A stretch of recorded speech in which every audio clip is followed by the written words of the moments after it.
Grabando. 3, 2. Quienes proponemos el voto en blanco, proponemos también una Asamblea Nacional Constituyente por la paz con justicia social. Cuando nosotros decimos justicia social, queremos decir más derechos para los colombianos.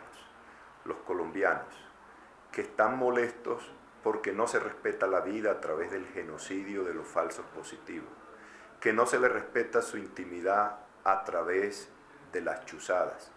Los colombianos que no tienen salud, que no tienen educación, que no tienen vivienda, los jóvenes que no tienen oportunidades, quieren una asamblea constituyente para tener esos derechos.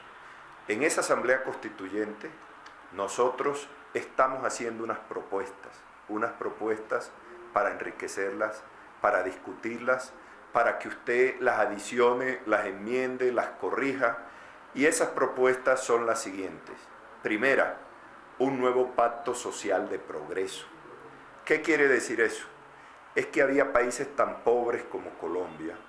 Por ejemplo, en los años 60, Suecia era un país tan pobre como Colombia, pero gracias a que su clase dirigente, sus trabajadores, sus fuerzas vivas, hicieron un pacto social entre los hombres de empresa, los trabajadores, el Estado y la sociedad civil, que tenga como objetivo el pleno empleo, la lucha contra la pobreza y el alto costo de la vida, y atiende en sus inicios como mínimo las necesidades básicas para una vida digna en materia de salud, educación, vivienda, alimentación, y que al final proteja a los ciudadanos desde que nacen hasta que se mueren, como han hecho países como Suecia, Noruega y Finlandia.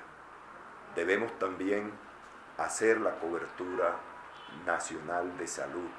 Por eso debemos por lo menos erradicar lo que es el analfabetismo y universalizar la educación. Segundo, la lucha contra la corrupción. No podemos permitir que los corruptos le sigan quitando los derechos a los colombianos. Cuando un corrupto se apodera de los dineros de la comunidad, les quita la salud, la educación y muchos otros derechos a los colombianos. Un corrupto que se roba un dinero es un hospital que le quita al pueblo colombiano y es un hospital que le falta a la gente para atender su salud. Un corrupto le quita una escuela a la comunidad y muchos niños no pueden educarse por falta de esa escuela que se llevó el corrupto. Seguridad popular integral. ¿Qué queremos decir con eso? La seguridad es un bien importante, pero la seguridad no es solo una seguridad policial y militar. La lucha contra la inseguridad y el crimen no puede ser una lucha solo contra la delincuencia política, sino también contra todas las formas de violencia, la BACTRIN, también contra la delincuencia organizada, contra las mafias.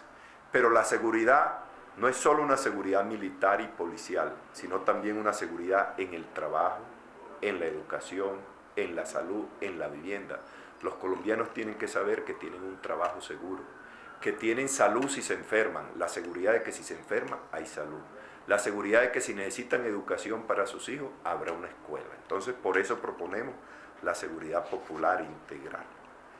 Tenemos también que luchar como cuarto aspecto para lograr la igualdad de género.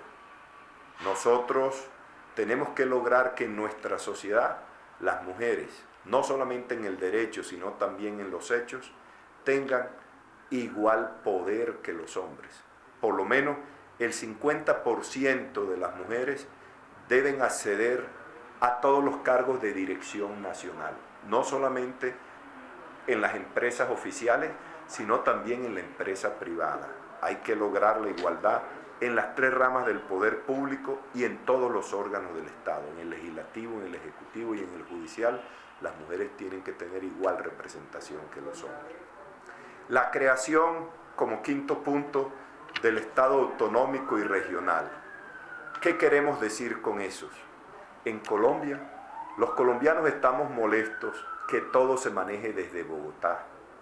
Los colombianos, la gran mayoría de los colombianos que son personas de provincia, quieren que el lugar donde ellos viven se puedan dar sus propias autoridades, puedan resolver sus propios asuntos y manejar sus propios recursos. Los colombianos no quieren más que Dios esté en todas partes, pero que gobierne desde el Palacio de Nariño. Pero también en Bogotá la gente está molesta porque todo se maneja desde el Palacio Líbano. En Bogotá también las 20 localidades tienen que tener autonomía para darse sus autoridades, manejar sus asuntos y también manejar sus propios recursos. Y eso es importante porque hay que darle a las regiones, si no podemos llegar al Estado federal, que es lo ideal, por lo menos el Estado regional, donde las regiones se conviertan en verdaderos polos de desarrollo económico y social. Hoy en día tenemos un Estado donde el centro es rico, pero la periferia pobre. Queremos que el centro sea rico, pero también la periferia a través de darles autonomía, autonomía económica, autonomía legislativa. Que las regiones sean dueñas de sus recursos naturales. El petróleo, el carbón, el ferroníquel, no está en el centro del país, sino que está en la periferia. Y las regiones tienen que manejar sus propios recursos. Proponemos como sexto punto la paz entre los hombres y la paz con la naturaleza. Rechazamos toda la forma de violencia. Creemos que si nuestro país vive en paz interna y externa, podemos edificar una sociedad floreciente para todos. La guerra que destruye vidas y bienes solo beneficia a los violentos. En cambio, la paz que permite conservar vidas y acrecentar bienes beneficia a todos y nos deja vivir en armonía con nuestros vecinos. Hacer realidad la sostenibilidad ambiental, la paz con la naturaleza, es una responsabilidad social del Estado, del sector privado y de la ciudadanía. Es decir, una responsabilidad de todos los colombianos. Cada quien es responsable de los impactos negativos que ocasiona la naturaleza. El que contamina debe pagar y remediar el daño. La contaminación ambiental afecta no solo la productividad del país, sino la salud de los colombianos y de manera desproporcionada a la población infantil y a los más pobres. Transporte e infraestructura. Consideramos que es importante desarrollar la infraestructura del país. Un país no gana nada con producir si no puede después sacar sus productos al mercado nacional o al mercado internacional. Entonces es importante adecuar la infraestructura del país.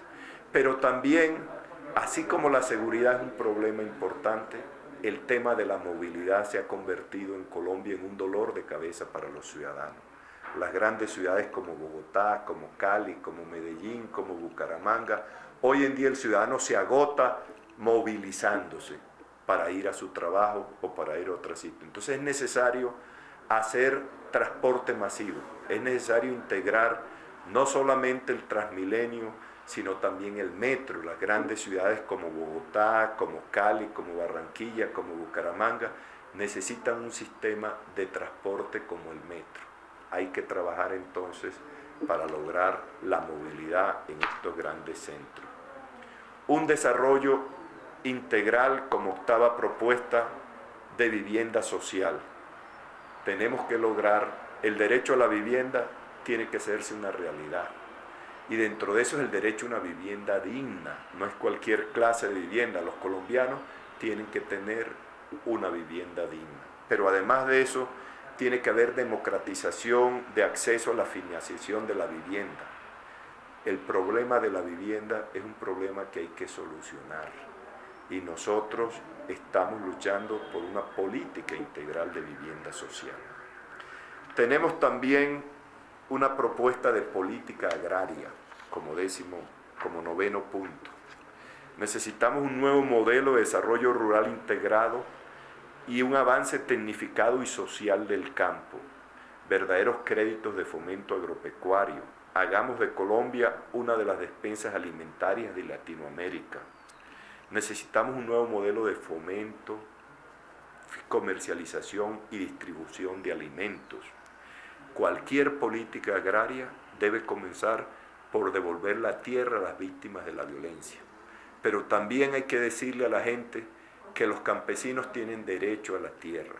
Y para eso proponemos combatir por igual el latifundio y el minifundio, para que los colombianos que trabajan la tierra, los campesinos tengan tierra.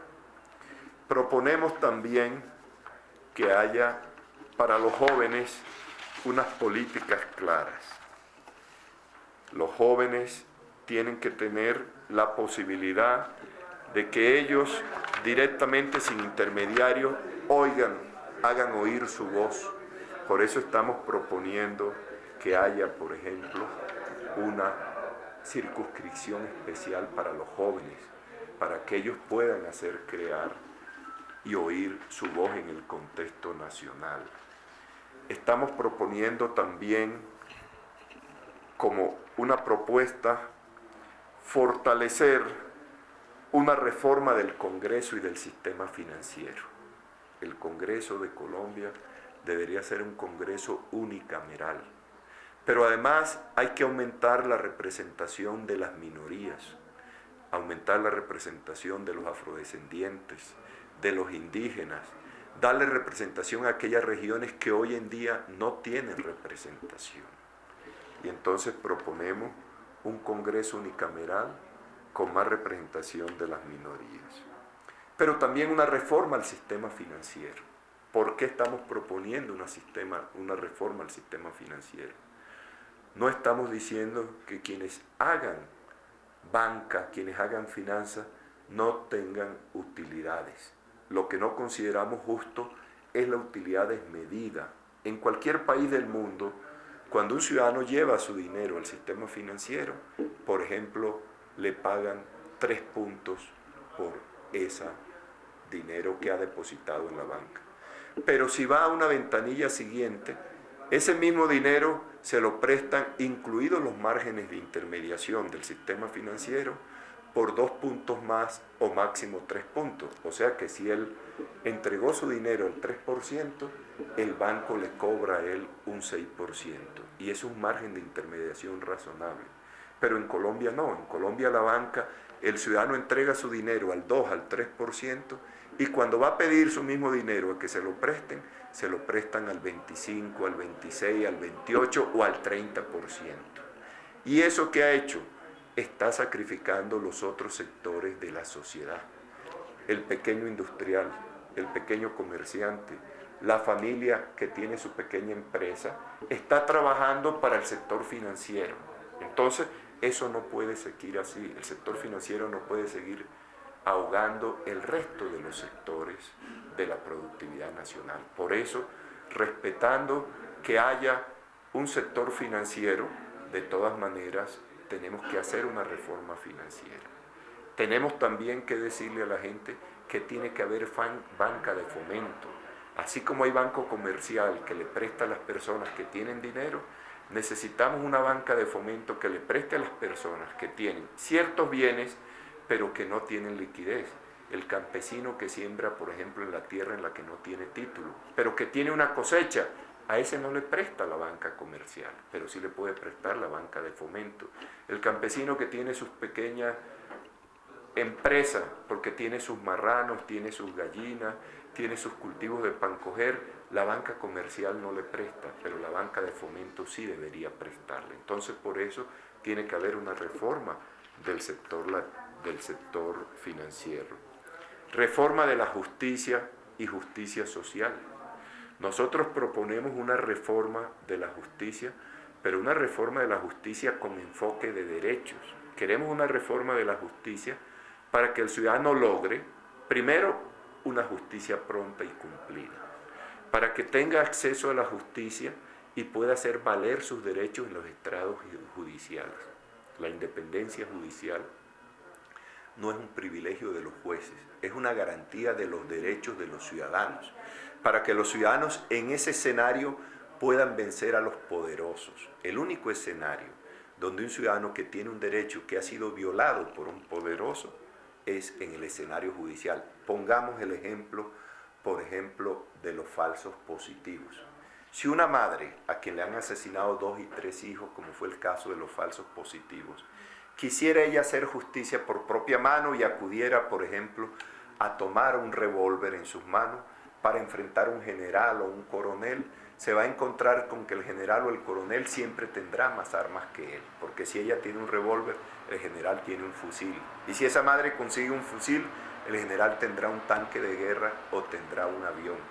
En ese escenario de los hechos, nunca esa madre podrá hacer valer su derecho frente al poderoso militarmente o frente al poderoso económicamente o frente al poderoso políticamente.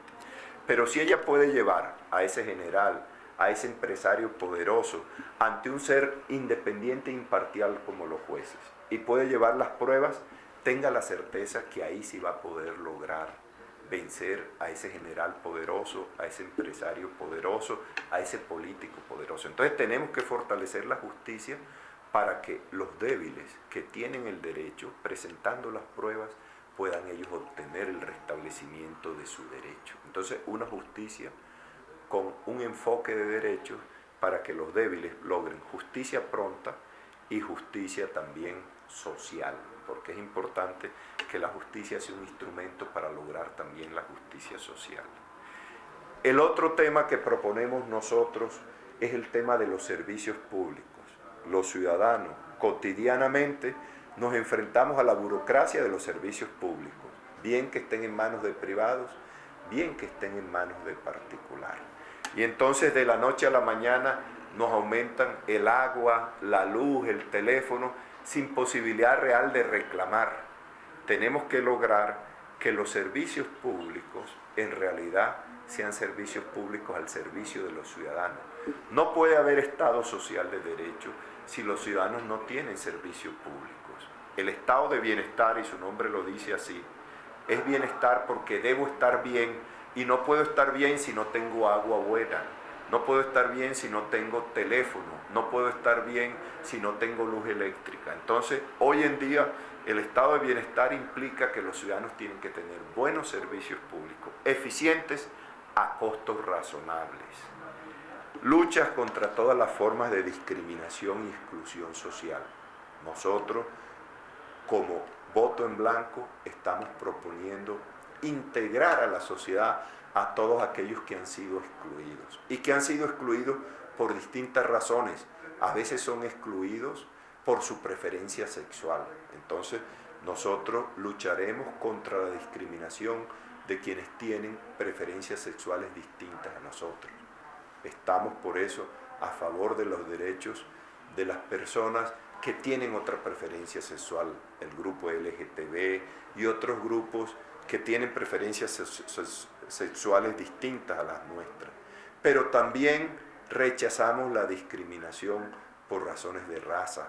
Creemos que hay que dignificar, como lo son ellos, la preferencia de las personas afrodescendientes, como también de las personas de las comunidades indígenas. Tenemos que darle el valor y la dignidad que ellos se merecen y no podemos seguir permitiendo esa exclusión social, como no permitiremos la exclusión por razones religiosas o por razones políticas. Entonces, el movimiento Voto en Blanco está por lograr la igualdad, pero además por la lucha contra la exclusión y la discriminación.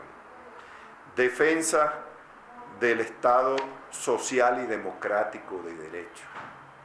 Nosotros entendemos que una sociedad que progresa es una sociedad en la cual los hombres son iguales, porque la democracia es, desde los griegos, con 3 componentes: poder del pueblo, libertad e igualdad de los ciudadanos. Entonces nosotros defenderemos dentro del Estado colombiano el que los colombianos sean iguales, el que los colombianos sean libres y de verdad tengan el poder. Pero esa democracia no puede ser solo una democracia política. Estamos proponiendo que haya también una democracia económica, que se tenga en cuenta a los trabajadores, que los trabajadores de verdad, como dice la Constitución, puedan hacer parte de la dirección de las empresas, para de esa manera, de la mano, trabajo y capital, podamos hacer realidad lo que es la democracia política, pero también la democracia en Colombia. económica. Proponemos también hacer de los colombianos seres dignos y respetados en el mundo. Los colombianos, desafortunadamente, frente al conglomerado internacional, nos miran solo con algunos de los defectos que tenemos, pero tenemos la certeza que la mayoría de los colombianos son gente buena, son gente de bien, son gente trabajadora, son gente inteligente, y tenemos que hacerlos dignos y respetados en el mundo. Que el título de colombiano sea un título que sea reconocido por el resto del universo, la inteligencia de los colombianos, el trabajo de los colombianos. Entonces tenemos que dignificar la calidad de los colombianos, hacer de los colombianos eso que decía Kant: los colombianos tienen que ser un fin en sí mismos, jamás podrán ser tratados como medio. Con estos puntos que estamos proponiendo, lo que decimos en realidad es que pensamos que el futuro de los colombianos puede ser mejor que el presente, que los colombianos, si vamos de la mano todos, si estamos en paz, si tenemos igualdad, si tenemos justicia social, si tenemos mayores derechos, podemos construir un país grande. Con nuestra gente y con nuestros recursos naturales podemos hacer de Colombia no solamente una potencia económica, sino también una potencia moral, para que nuestros hijos, nuestros hermanos, nuestra gente pueda vivir mejor. Nosotros consideramos que el futuro de Colombia será luminoso si ustedes nos acompañan en esta propuesta a través del voto en blanco para barrir a la clase política de Colombia, y es lo primero que tenemos que hacer. Después de barrer la clase política en Colombia, todos los colombianos tomamos el poder político para hacer ese gran pacto de justicia social por Colombia. Los esperamos ustedes en el voto en blanco, con estas propuestas que ustedes pueden enriquecer, que ustedes pueden aumentar, que ustedes pueden sugerir, que pueden debatir con nosotros, pero además con la certeza de que todas las ideas buenas de ustedes serán bien recibidos. El hecho de que no sean ideas nuestras, pero si son ideas buenas para el bien de Colombia, contarán con nuestro apoyo. Los invitamos entonces con el voto en blanco, por la constituyente, por la paz, por una paz grande, no por la guerra, por una paz no pequeña, sino una paz con justicia social, que en última instancia será la constituyente que nos dará los derechos que hoy no tenemos. Ante la falta de educación, proponemos educación. Ante la falta de salud, proponemos la cobertura universal. Ante la falta de empleo, proponemos el pleno empleo. Ante la falta de oportunidades de los jóvenes, proponemos oportunidades para los jóvenes. Ante la desigualdad de las mujeres, proponemos que las mujeres tengan el poder en condiciones de igualdad con los hombres. Ante las regiones famélicas sin recursos naturales, proponemos la reforma regional para que las regiones sean motores de desarrollo. Ante la corrupción, proponemos la lucha total contra los corruptos para que no le quitemos los recursos a la salud, a la vivienda y a la educación. Acompáñenos en este proyecto, bienvenidas sus ideas, bienvenidas sus propuestas, y como hermanos colombianos vamos de la mano. Como dijera el gran poeta, une tu mano a mi mano para que Colombia esté en todas las manos y no en pocas manos. Muchas gracias. Doctor, alrededor del voto en blanco, pues se han citado muchas versiones, quizás la mayoría de los colombianos no tenemos claro qué es el voto en blanco. ¿Podríamos aclarar eso? El voto en blanco es un arma pacífica. Lo primero que hay que decir es que es un derecho fundamental porque está en la Constitución y como tal debe ser respetado. Pero además de eso es un instrumento de paz que nos entregó el constituyente. En un país tan violento como Colombia, donde las diferencias se han definido a través de las armas, el constituyente nos entregó un instrumento de paz para en un solo momento, no dentro de 50 años, no dentro de 3 generaciones, sino en 2 días, para el 9 de marzo y el 25 de mayo, hacer una revolución pacífica, cambiar a la clase política con todos sus vicios de corrupción, de explotación, de falta de nacionalismo, y con un solo voto de más, hacer el cambio que Colombia necesita. Es una revolución pacífica el voto en blanco. ¿Cómo se vota en blanco? Mire, es importante decirles que el 25 de mayo, a diferencia de lo que nos hicieron el 9 de marzo, solo va a haber una casilla de voto en blanco. No va a pasar lo que pasó en marzo, que como había varias casillas, los indignados de Colombia, porque la gente que no tenemos derecho estamos indignados, firmaron varias veces en blanco y nos anularon los votos. Cerca del 90% de los votos anulados, cerca de 1.500.000 votos anulados, eran votos en blanco. El 25 de mayo no vamos a tener esa dificultad porque va a haber un solo lugar para marcar el voto en blanco. Es cierto que el mito del cual se piensa que el voto en blanco suma al candidato que más votación tiene, ¿esto es cierto o es falso? Es falso, completamente falso. El voto en blanco, lo primero es que es un voto válido, y es un voto válido que, al contrario de lo que se dice, si gana por un voto al resto de los candidatos, los barre a todos los candidatos, no le suma ninguno, al contrario, los barre a todos. Para ponerle un ejemplo, si el candidato Santos, que aspira a la reelección, saca 10 votos, el candidato Zuluaga saca 9 votos, la candidata Ramírez del Partido Conservador saca 8 votos, la candidata del Polo Democrático saca 7 votos y el voto en blanco saca 11 votos, los barre a todos. Y lo más importante es que ellos no pueden volverse a presentar en la elección. Entonces, el voto en blanco no solamente no suma a nadie, sino que los barre a todos y además los sanciona porque no pueden volverse a presentar como candidatos. Digamos que ese escenario es real y efectivamente el voto en blanco gana en Colombia las elecciones. ¿Qué sucede democráticamente? ¿Qué pasa con el poder entonces? Lo que le decía con anterioridad, lo primero es la sanción jurídica de que esos candidatos no pueden volver a presentarse, pero también tiene efectos políticos. Inmediatamente el voto en blanco gane, inmediatamente se abre el camino de la Asamblea Constituyente, de una Asamblea Constituyente por la paz con justicia social. Y cuando decimos justicia social, queremos decir para mayores derechos de los colombianos. Los colombianos están inconformes. El año pasado, usted recuerda, se movilizaron los estudiantes, se movilizaron los campesinos, se movilizaron los obreros, se movilizaron los señores industriales, se movilizó medio país con el inconformismo. Todas esas personas inconformes tienen un instrumento pacífico como es el voto en blanco para hacer la transformación que Colombia necesita.